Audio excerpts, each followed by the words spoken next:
हाँ जी दोस्तों, क्या हाल चाल है आप सभी के। उम्मीद करते हैं भाई आप सभी एकदम बढ़िया होगे। भाई स्वागत है आप सभी का मेरे YouTube चैनल फाइनेंस गुरुजी पे। सभी को पता है भाई यही एक चैनल है जहां पर आपको फाइनेंस का सारा ज्ञान मिलेगा। कोई भी इतना ज्ञान नहीं दे पाएगा जितना ज्ञान अपन देते हैं।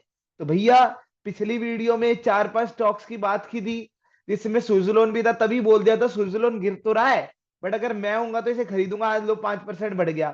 मेरी वीडियोस नहीं देखते। एयरटेल को कहा था पॉजिटिव न्यूज आ रही है, आज भी बढ़ा है। ठीक है, 52 वीक हाई तोड़ दिया अपना।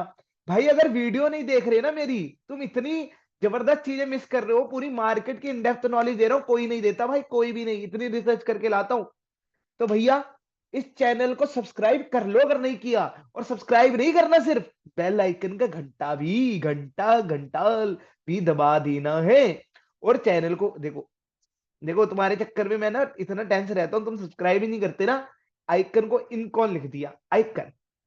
और दोस्तों को भी कहो, गंद तो शेयर कर देते हो, है ना। गंद वाली चीजें तो फटाफट शेयर कर देते हो। ठीक है जी, ये अच्छी वीडियोस भी भैया शेयर कर दो। दोस्त थैंक यू बोलता थकेगा नहीं।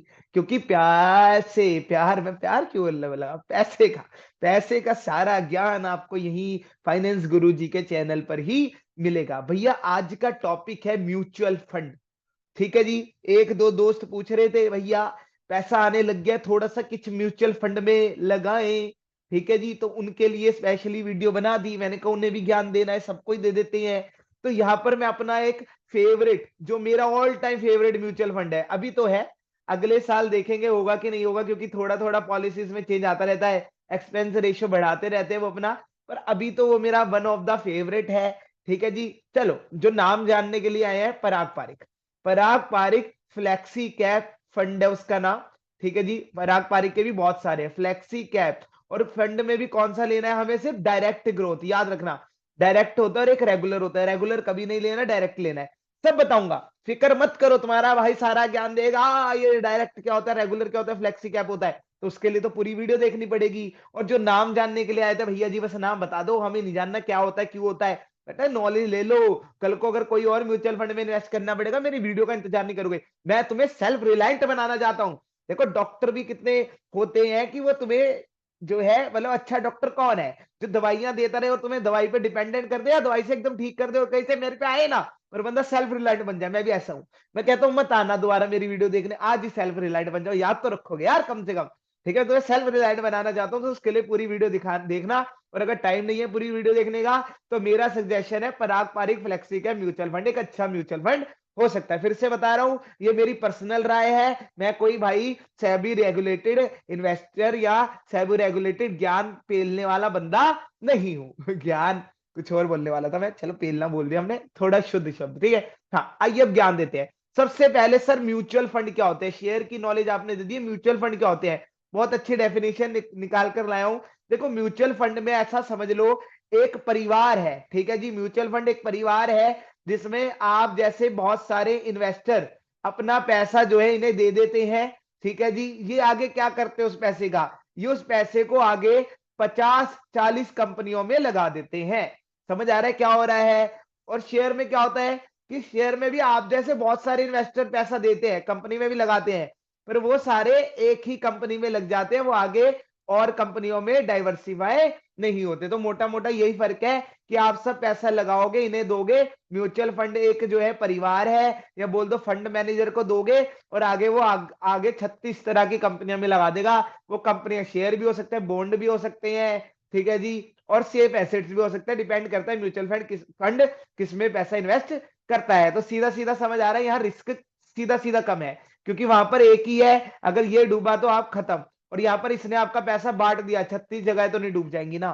तो म्यूचुअल फंड इसलिए सेफ माना जाता है। ठीक है, तो वही बता रहे हैं, ये जो परिवार है वो कहां कहां पे लगा सकते हैं हमारा पैसा, कंपनीज में लगाते हैं, बॉन्ड्स में लगाते हैं, कॉर्पोरेट बॉन्ड्स में लगाते हैं, और भी इंस्ट्रूमेंट ट्रेजरी बिल वगैरह में लगाते हैं। ज्यादातर आपको जो है शेयर मार्केट में ये वाले देखने को मिलेंगे, और लोग भी इसी म्यूचुअल फंड्स के पीछे भागते हैं जो कंपनीज में लगाते हैं पैसा। ठीक है, उन्हें बॉन्ड वॉन्ड समझ नहीं आता, क्योंकि वो रिटर्न भी इतना होता नहीं है बॉन्ड्स का। ठीक है जी। हाँ, अब देखो इसमें यह है कि आपको डायरेक्टली ऑन करने की जरूरत नहीं है। ठीक है जी, तो इसलिए प्रॉफिट और लॉस आपका मिटिगेट हो जाएगा। अगर मान लो कोई शेयर बहुत बढ़ गया, और कोई थोड़ा कम हो गया तो दोनों का बैलेंस करके बैलेंस रिटर्न आएगा। तो ऐसे बहुत कम हो गया और ठीक है जी, और थोड़ा सा एक कोई बढ़ गया तो फिर से वही बैलेंस हो जाएगा। तो ना ज्यादा रिटर्न आते हैं ना बहुत कम रिटर्न आते हैं, बैलेंस रिटर्न आते हैं। और इसमें क्या था, अगर ये बढ़ गया तो रिटर्न है जी, ये डूब गया तो पैसा डूब गया। ठीक है जी, सेबी रेगुलेटेड है, फिक्र करने की जरूरत नहीं है। जितने भी ये फंड मैनेजर्स होते हैं तो पैसा लेकर भगेंगे नहीं, ये टेंशन तो मतलब पैसा डूब सकता है, पैसा भगाएंगे नहीं। ऐसे वो भी कम चांसेस है, क्योंकि मैंने क्या बोला 36 कंपनी डूबने का चांस बहुत कम होता है। ठीक है जी, आइए होने को कुछ भी हो सकता है, पर पैसा लेकर नहीं भागेंगे, ये हमारी गारंटी है, मतलब मेरी थोड़ी है, सेबी की गारंटी है। तो अगली स्लाइड पे बढ़ते हैं। देखिए कितना खूबसूरत, देख रहा जरा स्लाइड की खूबसूरती आई रही, अरे कहाँ चली गई, हाँ देखो कितना खूब। मुझे खुद में क्राउड होता है, देखो भाई बहुत मेहनत लगती है ना बनाने। देखो देखो देखो। अब किससे म्यूचुअल फंड में इन्वेस्ट करना चाहिए? पहला, वो लोग जिनके पास बहुत कम नॉलेज है मार्केट की, नए नए मार्केट में आए हैं। ठीक है जी, अभी जो है इतना ज्ञान नहीं है, अभी जो है मेरी वीडियोस अभी अभी देखना स्टार्ट किया। मेरी वीडियो देखोगे तो तुम तो ज्ञान ले लोगे, पर अभी अभी देखना स्टार्ट किए हैं तो भैया क्यों पंगे में पड़ रहे हो, क्यों पछड़े में पड़ रहे हो? एक्सपर्ट को जिम्मेदारी दे दो ना, क्योंकि फंड मैनेजर CF EBF होते हैं, तगड़े तगड़े कोर्स कर रखे होते हैं, मत पड़ो इन पछड़े पे। दूसरा, भैया नॉलेज है पर ज्यादा टाइम नहीं दे सकते मार्केट को, क्योंकि ऐसे नहीं ना आज शेयर में इन्वेस्ट करो और 5 साल के लिए भूल जाओ, वो कहने वाली बात होती है। क्योंकि एक टाइम पे तो यस बैंक भी अच्छा दिखता था, रिलायंस पावर भी अच्छा दिखता था, पर कई लोगों का उसमें पैसा डूबा ना, क्योंकि उन्होंने शेयर्स को बार बार रिव्यू नहीं किया। हर 3 महीने में 4 महीने में रिव्यू करना पड़ता है, जब क्वार्टरली रिजल्ट्स आते हैं, अब क्या हुआ अब क्या हुआ, आपको अर्निंग सुननी पड़ेगी। ठीक है, तो टाइम देना पड़ता है एक शेयर को काफी ज्यादा। ठीक है जी। तीसरा, वो लोग जो जिनके पास चलो दोनों है पर तब भी वो सेफ खेलना चाहते हैं, डर लगता है डर लगता है डर लगता है, अरे डर लगता है, डर लगता है ना, तो मत करो शेयर में, म्यूचुअल फंड में जाओगे, डर से फटती है तुम्हारी। ठीक है जी। अगला, जो स्टेबल रिटर्न चाहते हैं, भैया हमें बहुत ज्यादा नहीं चाहिए, भैया हमें बहुत कम नहीं चाहिए, हम चाहते हैं थोड़ा सा मार्केट से बीट हो जाए, 15-16% आ जाए साल का, बहुत है, FD से तो ज्यादा है, दुगना आ रहा है। ठीक है जी, जाओ जाओ। ठीक है जी, हाँ। अगला मैंने क्योंकि समझाया स्टेबल क्यों है, क्योंकि माइनस प्लस एक साथ मिल जाते हैं। ठीक है जी, तो एक कम वैल्यू ही आती है, पर ज्यादा वो नेगेटिव भी नहीं होती, ज्यादा पॉजिटिव भी नहीं होती। एक एग्जांपल से समझाऊं, मान लो एक म्यूचुअल फंड ने दो ही कंपनी में इन्वेस्ट किया है, एक कंपनी ने दिया +50% रिटर्न, एक ने दिया -20, कुल मिला के 30 हुआ। ठीक है जी, इंडिविजुअली कंपेयर करोगे 50 से कम है, पर नेगेटिविटी से भी तो बच गए ना। ठीक है जी, हाँ आओ। अगला, लॉन्गर टाइम होराइजन देना पड़ेगा जो भी म्यूचुअल फंड में जाएंगे, ऐसे समझो 4-5 साल के लिए जा रहे हो तो ही म्यूचुअल फंड में जाना, क्योंकि ये ऐसा नहीं होता टिप्स के बेसिस पे चलते हैं। म्यूचुअल फंड टिप्स के बेसिस पे नहीं दौड़ते, वो शेयर होते हैं जो टिप्स के बेसिस पे दौड़ते हैं, ये नहीं दौड़ते, क्योंकि ये बहुत सारी कंपनीज है, एक दौड़ भी जाएगी तो भी इतना म्यूचुअल फंड बाकी तुम्हारी इन्वेस्टमेंट इतनी ग्रो नहीं करेगी, क्योंकि बाकी नहीं दौड़ेंगे ना भाई, एक एक बट दौड़ने से कौन सा पूरा फंड दौड़ने लग जाएगा। क्योंकि बोला ना 25-30 कंपनीज में इन्वेस्ट करते हैं, तो जिनका लॉन्गर होराइजन है वो जाए, जो टिप्स पे खेलते हैं ट्रेडिंग करते हैं वो शेयर की ट्रेडिंग करें जी। अगला, जो SIP को मानते हैं, जानते हैं और पहचानते हैं, और ये कहते हैं SIP बेस्ट तरीका है। ठीक है जी, खैर आजकल शेयर्स में भी SIP आने लगी है, पर मुझे लगता है म्यूचुअल फंड्स में SIP बढ़िया है। और आखिरी वो बंदे जिनके पास बहुत कम कैपिटल है, मतलब 1000-2000 ही जेब में, हर महीने सिर्फ 1000-2000 ही निकाल सकते हैं, पर कहते हैं जी हमें डाइवर्सिफाई भी करना है। अगर 1000-2000 से शेयर्स में करें तो डाइवर्सिफाई नहीं हो पाएगा ना, क्योंकि एक ही कंपनी के शेयर खरीद पाओगे 1000-2000 से, या 2 से 3 के। अब इस म्यूचुअल फंड में लगा दो 1000-2000 रुपए की SIP करा लो, 30 कंपनी में पैसा बट रहा है। तो लिमिटेड कैपिटल के साथ भी जो लोग हैं वो म्यूचुअल फंड्स में पैसा लगाए। बताओ इतने बढ़िया पॉइंट को लेकर आएगा, बोलो। मुझे भाई बहुत प्राउड है अपनी वीडियोस में, चोर से कहता हूँ वीडियो बनाता हूँ मैं। ठीक है जी, हाँ। आइए अगले पे पढ़ते हैं जरा, इसे हटा देते हैं फालतू की चीज। हाँ, देखिए अब अगली प्रेजेंटेशन की खूबसूरती देख रहा। हाँ, गलत बटन दबा रहा हूँ ना, चल भाई।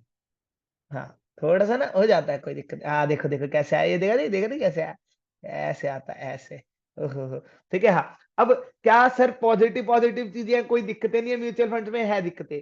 पहली बात है, देखो शेयर में आपको कोई एक्सपेंस रेशियो नहीं देना पड़ता, क्योंकि वो कोई फंड मैनेजर मैनेज नहीं कर रहा, आप खुद ही इन्वेस्ट कर रहे हो, तो वहां पे एक्सपेंस रेशियो नहीं होता। अब यहाँ पे फंड मैनेजर है, तो जैसे ही आप म्यूचुअल फंड खरीदते हो, फॉर एग्जाम्पल आपने 1000 के म्यूचुअल फंड खरीदे, तो आपको कुछ यूनिट्स मिलती हैं, उन्हें हम कहते हैं NAV। ठीक है जी, मान लो आपको 1000 के बदले में, वो डिपेंड करता है एक म्यूचुअल फंड की यूनिट का रेट क्या चल रहा है। मान लो एक फंड है, कोई भी XYZ फंड है, उसकी एक यूनिट का रेट चल रहा है 10 रुपए, तो आपको एक यूनिट का रेट, ठीक है जी, चल रहा है 10 रुपए। NAV होती है यूनिट इनकी। ठीक है जी, तो आपने 1000 रुपए लगाए तो आपको कितनी NAV मिलेंगी? 100 NAV मिलेंगी। ऐसे नहीं होता, ये बहुत सीधा सीधा मैं आपको बता रहा हूँ। ठीक है जी, क्योंकि 1000 रुपए पूरा वो फंड मैनेजर आपका नहीं लगाता, वो ये कहता है कि एक पर्टिकुलर एक्सपेंस रेशियो पहले मैं काटूंगा, क्योंकि मेरी एक्सपर्टीज मिल रही है ना तुम्हें, तो मैं उसका चार्ज लूंगा। और शेयर में ऐसा कुछ नहीं होता। मान लो उसने 1% भी लिया, तो कितना लिया 1%, 10 रुपए, तो आपके कितने पैसे हर महीने इन्वेस्ट होंगे, 990। अब ये लग तो रहा है बहुत कम है, पर ये लॉन्ग टर्म में कितना इंपैक्ट डालता है ये समझना बहुत मुश्किल हो जाता है। आपको एक SIP कैलकुलेटर लेना, ये करना, आपको ऑनलाइन मिल जाएगा, ठीक है जी, वरना मैं कल करके दिखा दूंगा किसी और वीडियो में अगर बोलोगे। और उसमें ये डालना कि मैं हर मंथ 990 डाल रहा हूँ, 5 साल के लिए, 10 साल के लिए, with average return of annual return of 20% ले लेना। 20% चलो ज्यादा है, 16% ले लेना, ठीक है जी। और एक तरफ डालना 1000 रुपये डाल रहा हूँ 10 साल के लिए, सेम रिटर्न। अब आप देखो, आपको ये लगेगा सिर्फ 10 रुपए है, देखना फाइनल कैपिटल में कितना बड़ा चेंज आएगा। हो सकता है काफी टाइम्स चेंज आ जाए, एक बार ये करके देखना, समझ आएगा कि छोटा एक्सपेंस रेशियो लॉन्ग टर्म में कंपाउंडिंग में कितनी बाधा बन सकता है। तो एक्सपेंस रेशियो तो है इनके साथ जुड़ा हुआ, ये एक दिक्कत है इनकी, ठीक है जी।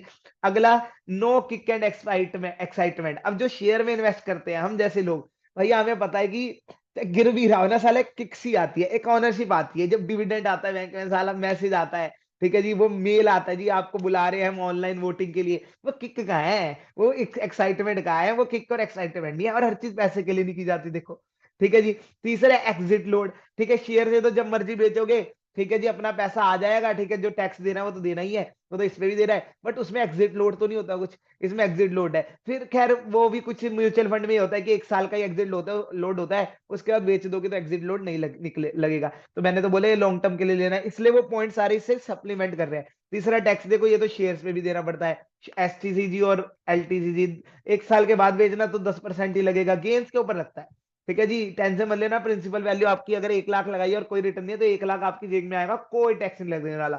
गेन के ऊपर से लगता है, और वो भी अगर आप 1 साल के बाद बेचोगे तो 10% ही लगेगा, ठीक है। ठीक है, मतलब लगता है, ठीक है, ज्यादा ही है 10%, बट जो है सो है। पर 1 साल से पहले बेच दोगे तो STCG लग जाएगा, शॉर्ट टर्म कैपिटल गेन, वो 15% है, ये भी एक दिक्कत है, ठीक है। अगला, इंडेक्स फंड म्यूचुअल फंड को बहुत बार बीट कर देते हैं, और इंडेक्स फंड में क्या फायदा है, ये सारे फीचर्स तो है ही, ठीक है जी, एक्सपेंस रेशियो नहीं है इंडेक्स फंड में कुछ भी।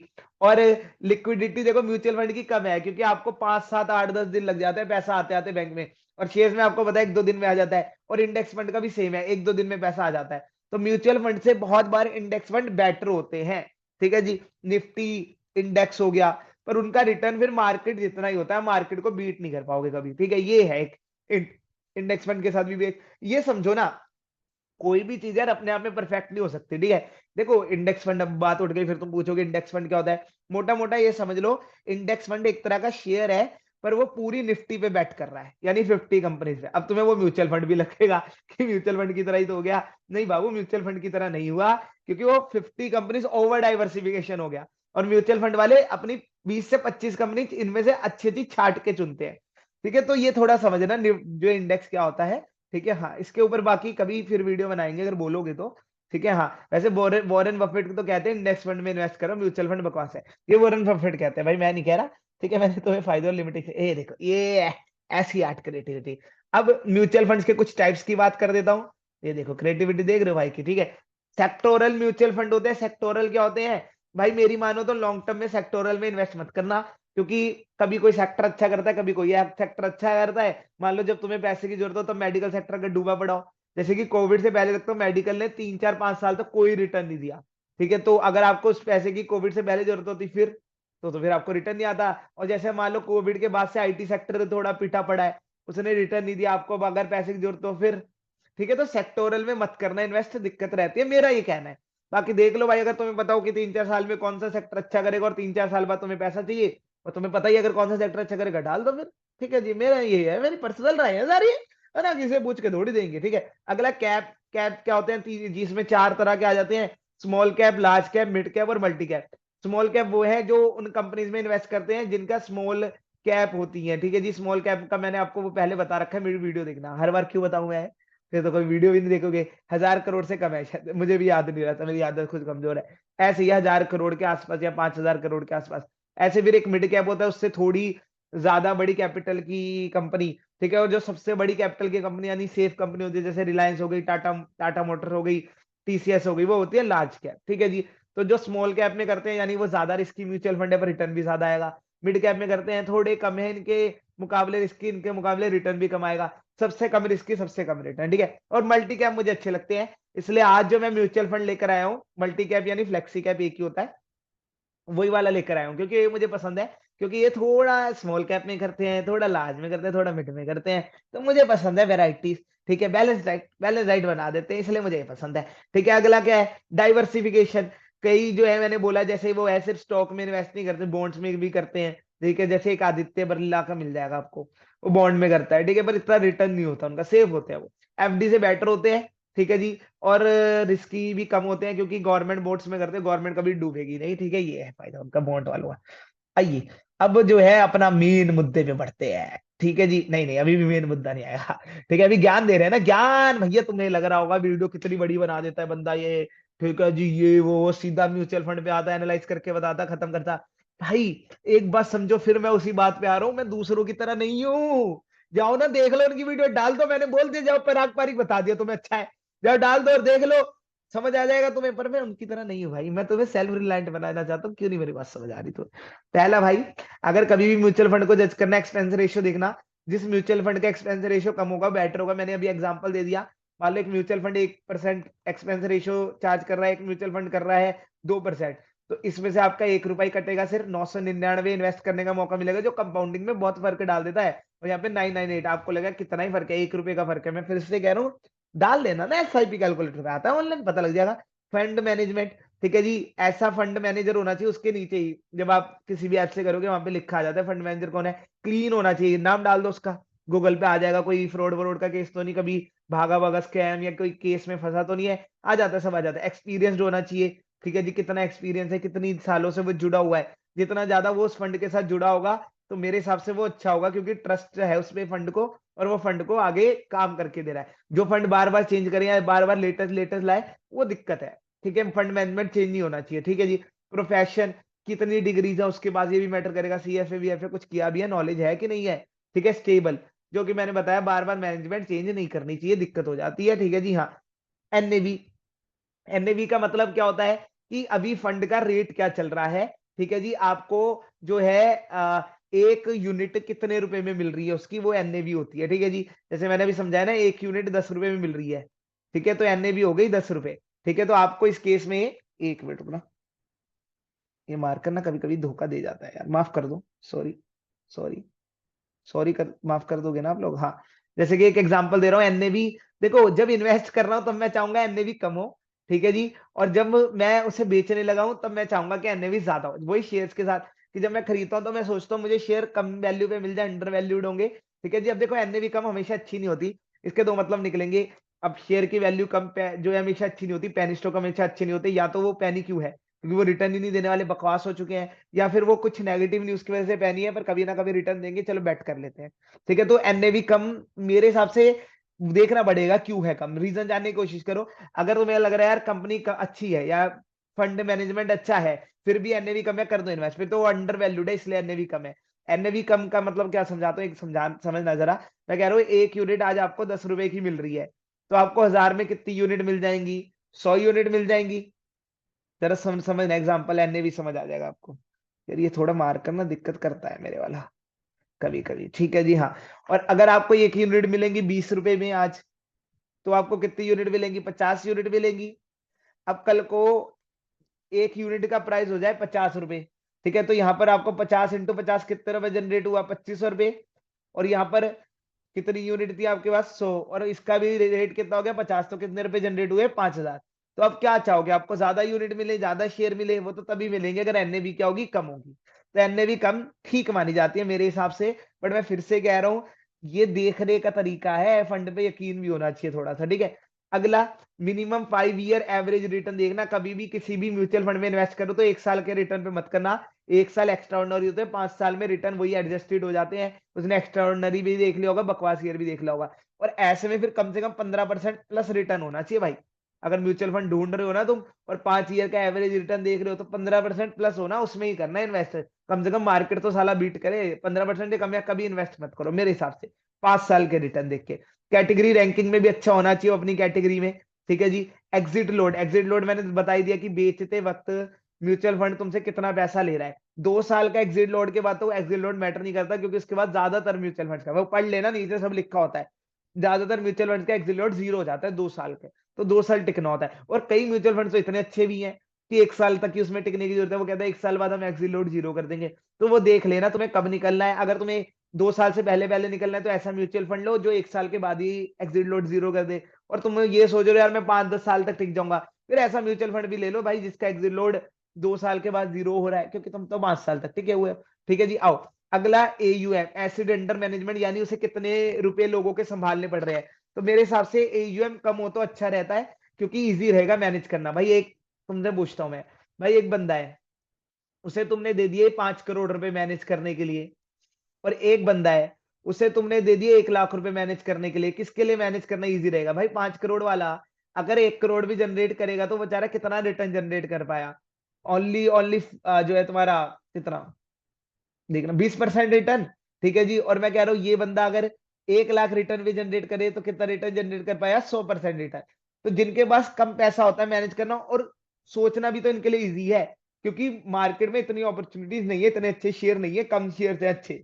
ठीक है जी, तो ये फटाफट से कम पैसा है तो उनमें जाके लगा देगा। भाई ये सोचता रहेगा यार किस में लगाऊं, इतना पैसा है, क्योंकि डाइवर्सिफिकेशन के पीछे भागेगा तो जब कहेगा यार बकवास में भी थोड़ा सा लगा देता हूँ, कंफ्यूज रहेगा। इसलिए मैं चाहता हूँ एयूएम कम हो तो मेरे लिए तो अच्छा रहता है। ठीक है जी, बाकी वो भी देखने का तरीका है। ठीक है, जो बड़े फंड होते हैं उनका एयूएम बढ़ जाता है तब भी वो अच्छा कर लेता है, ये भी देखने के तरीके होते हैं सारे। अब आइए हमारे मेन मुद्दे पे, जो वीडियो का मेन मुद्दा था जिसका इंतजार तुम लोग कर रहे थे, पराग पारिक। क्यों इसे कह रहा हूँ बढ़िया है? पहली चीज है एक्सपेंस रेशियो बहुत कम है, 0.64%। कंपेयर करूंगा मैं, बता इसका किससे कंपेयर करूंगा? जिसका आपने नाम सुना होगा, एचडीएफसी ब्रांड है ना, उसके फ्लेक्सी कैप से कंपेयर करूंगा। चलो फिर देखना कि मैं क्यों कह रहा हूं मुझे पराग पारिक पसंद है। ठीक है, एक्सपेंस रेशियो अच्छा है, लोअर है। ठीक है, फंड मैनेजर इसका चेक कर लेना, 2 फंड मैनेजर ऐसे हैं जो 2013 से जुड़े हो, और क्या चाहते हो भाई? 10 साल से जुड़े हुए हैं कंपनी के साथ, यानी फंड के साथ, यानी है कुछ बातचीत। ठीक है, 5 ईयर एनुअल रिटर्न देखोगे तो फ्लेक्सी कैप में दूसरे नंबर पर आता है। 5 साल के रिटर्न इसने सेकंड ऐसा है जिन्हें सबसे ज्यादा रिटर्न दिया है, इससे ऊपर भी होगा कोई, पर वो एचडीएफसी वाला नहीं, कोई और होगा। और उसमें और भी दिक्कतें आ जाएंगी, चेक कर लेना, एक्सपेंस रेशियो ज्यादा होगा, फंड मैनेजर में गलत होगा। मैंने जो चुना है ना एकदम बढ़िया लेकर आया हूँ। एक और बात जो मुझे क्यों पसंद आई है और तुम्हें भी पसंद आएगा, कई लोग कहते हैं यार यूएस की भी कंपनीज में इन्वेस्ट करना है। ठीक है, बहुत पंगे करते हैं, बहुत एप्स आ गई, आई एन डी मनी, ये है वो है। अरे क्यों इतने पंगे में पड़ रहे हो भाई? ठीक है जी, एक तो मैं बताता हूँ, इसके भी जैसे इंडेक्स फंड बताया ना, उनके भी जो है ईटीएफ होते हैं। ईटीएफ ले लो, अगर इतना यूएस में इन्वेस्ट करना है, नेस्डेक का ईटीएफ मिल जाएगा। ठीक है, नेस्डेक उनका फंड है, जैसे हमारा निफ्टी है ना, उनका नेस्डेक है। अगर तुम्हें करना ही है यूएस में, वरना इस फंड से भी तुम यूएस स्टॉक में अपना पैसा 14 से 15% लगा रहे हो। अगर तुम 1,000 रुपए लगा रहे हो ना, तुम्हारा हर महीने 150 रुपए यूएस में ही जा रहा है। ये समझ लो, तुम्हें उसका भी एक्सपोजर मिल रहा है। कल को इंडियन इकोनॉमी डूबी तो ये पैसा तो नहीं डूबेगा, ये पैसा तो एक तरह से सेफ ही है ना। समझ आ रही है मेरी बात? ये फायदा होता है यूएस में भी इन्वेस्ट करने का, कि एक देश की इकोनॉमी डूबती है तो बाकियों की तो, जैसे अब यूक्रेन की डूब गई, इजराइल पैलेस्तीन की डूब गई, तो बाकी तो अच्छा कर रही है ना। तो उन्होंने अगर पैसा यूएस वगैरह में लगाया होता तो उनका पैसा तो नहीं डूबता जो पैलेस्तीन के भाई पैलेस्तीन वाले तो बेचारे, हंसना नहीं है, हंस नहीं रहा मैं। ठीक है जी, हंसता लग रहा हो क्योंकि वीडियो चल रहा है। बहुत दुख है मुझे जो लोग मर रहे हैं वहां पर, तो बेचारे तो कह रहे हैं अपने जीवन का सोचेंगे, सर पैसों का सोचेंगे। आप भी ना बिल्कुल ही मनी माइंडेड हो। ठीक है जी, हाँ। अब उसमें भी कौन सी 4 कंपनीज में इन्वेस्ट करता है, ऐसे नहीं लल्लू पंजे में कर देता है। माइक्रोसॉफ्ट, अल्फाबेट, फेसबुक, amazon, चारों का नाम सुना होगा तुमने, अगर तुम थोड़ा बहुत कंपनीज पे ध्यान देते हो। ठीक है, 2 ईयर के बाद कोई एग्जिट लोड नहीं, जो मैंने बताया। अगर लॉन्ग टर्म के लिए जा रहे हो फिर तो और भी बढ़िया बात है, भैया कोई एग्जिट लोड भी नहीं देना पड़ेगा, सारा पैसा जो है अपना हाथ में आ जाएगा। ऑब्वियसली इंटरेस्ट पे जो एलटीसीजी कटना है वो कटेगा ही कटेगा। ठीक है जी, लोअर एयूएम है, 1 लाख करोड़ से कम के एसेट मैनेज करता है, तो इसके लिए मैनेजमेंट क्या रहेगी? इजी रहेगी। अब इसे कंपेयर करते हैं, जो टॉप का हमारा एक है एचडीएफसी, देखते हैं कौन बढ़िया है। ठीक है, अगर मैं इसकी बात कर रहा हूँ तो भाई यही बढ़िया होगा, ऑब्वियस सी बात है ना सर, कैसी बात करते हो आप भी? देख लो भैया क्यों मैं इसे बढ़िया कह रहा हूँ। इसने एचडीएफसी ने एक साल में रिटर्न दिया 19.36%। मुझे नहीं याद पराग पारी के कितने हैं, पर मैंने अभी चेक किया था, उसके 20% से ऊपर है, यानी इसमें पराग पारी जीत गया। 3 ईयर के रिटर्न में हाँ एचडीएफसी जीत रहा है, उसके 23, 24, 25 है, इसके 29% है एनुअल।